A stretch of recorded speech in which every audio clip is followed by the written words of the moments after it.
Once, there was a fearless woman named Elara. She had long, dark hair, a quick smile, and eyes that seemed to hold 1,000 secrets. She was known for wearing a beautiful red dress whenever she went on an adventure. Some thought it was just her favorite color, but Alara knew that the dress was special. It had been a gift from her grandmother, who had been an explorer herself. It brought her courage and perhaps a bit of magic. One evening, Alara received a mysterious letter. It was unsigned, and it read, "If you seek the lost Sapphire of Shadows, come to the old moonlit castle at midnight. Bring no one. The journey will test your courage." The Sapphire of Shadows was a legendary gem rumored to be hidden in a castle that stood abandoned at the edge of town. Many had tried to find it, but no one had ever succeeded. Excitement and curiosity sparked within Alara. She slipped into her red dress, packed a small flashlight, a notebook, and a few tools, and set off toward the castle.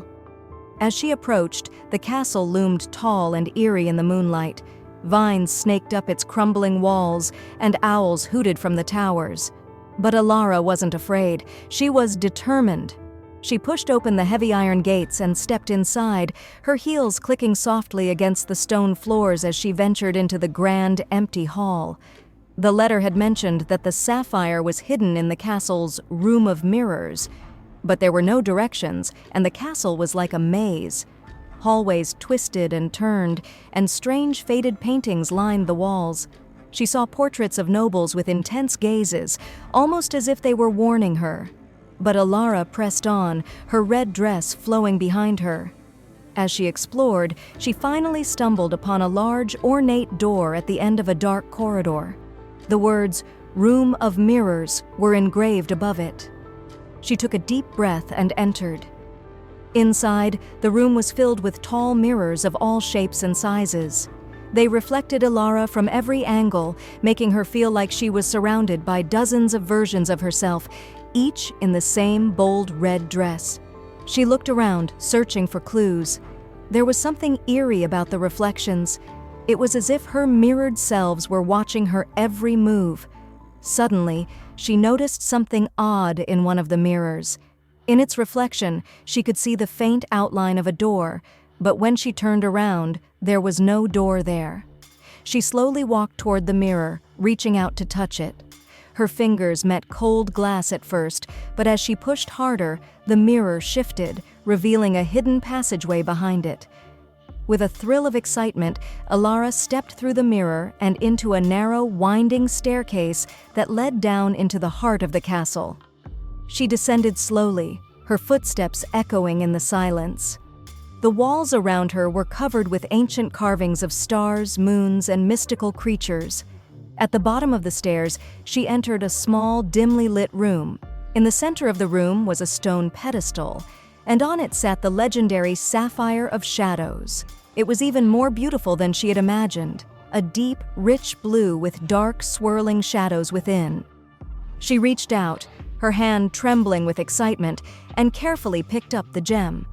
As soon as she touched it, a low, rumbling sound echoed through the room. The ground shook, and Alara quickly realized that she had triggered a trap. She turned to run back up the stairs, clutching the sapphire tightly. Just as she reached the top, the hidden door began to close. With one last burst of speed, she darted through it and back into the room of mirrors just in time. She took a moment to catch her breath and glance down at the sapphire in her hand. But when she looked up into the mirrors, something had changed. Her reflections were still there, but now they were smiling proudly back at her, almost as if they were congratulating her on her bravery. Elara made her way out of the castle, her red dress flowing behind her in the night breeze. She smiled to herself as she held the sapphire close. The journey had tested her courage, just as the letter had promised, but she had emerged victorious. When she returned to town the next morning, people asked where she had been. She simply smiled and said, "Just out for a little adventure." The townsfolk never knew the full story, but whenever they saw her in that red dress, they could sense there was something special about her. Elara placed the Sapphire of Shadows in a small, secret box in her home, keeping it as a reminder of the night she had found something extraordinary, both in the castle and within herself. Thank you for watching. If you enjoyed Alara's adventure, don't forget to subscribe and share this story with friends. Stay tuned for more adventures.